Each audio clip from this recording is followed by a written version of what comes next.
અમારી ચેનલમાં તમારું સ્વાગત છે। આજે બનાવીશું ઉનાળાની ગરમીમાં શરીરને ઠંડક આપતું લીલી દ્રાક્ષનું જ્યુસ। તો ચલો રેસીપી શરૂ કરીએ અને રેસીપી પસંદ આવે તો વિડીયોને લાઈક અને ચેનલને સબસ્ક્રાઇબ કરવાનું ન ભૂલતા।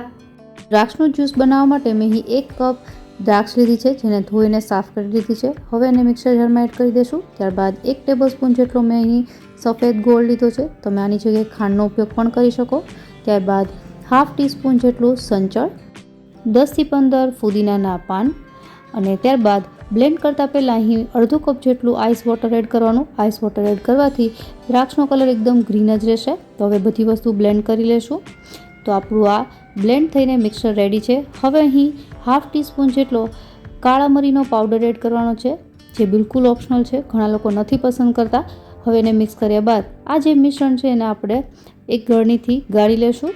તો અહીં જો તમારું મિશ્રણ છે એ થોડું થીક હોય તો તમે ફરીથી આમાં આઈસ વોટર એડ કરી શકો, પણ મેં જેટલું આઈસ વોટર એડ કર્યું હતું એનાથી આપણું જે મિશ્રણ છે એની પરફેક્ટ કન્સિસ્ટન્સી આવી ગઈ છે। તો બસ આ ટાઈપનું જ્યુસ છે એ બનવું જોઈએ। હવે સૌથી છેલ્લે 1/2 ટીસ્પૂન જેટલા લીંબુનો રસ ઉમેરી અને મિક્સ કરી લેવું। તો આપણું આ દ્રાક્ષનું જ્યુસ તૈયાર છે। ગ્લાસમાં સર્વ કરતી વખતે થોડા બરફના ટુકડા, થોડા ફ્રેશ ફુદીનાના પાનથી ઠંડુ આ દ્રાક્ષનું જ્યુસ છે એ સર્વ કરવું। તો આશા રાખું રેસીપી જરૂરથી પસંદ આવી હશે। ફરી મળીએ નવી રેસીપી સાથે, ત્યાં સુધી બાય બાય।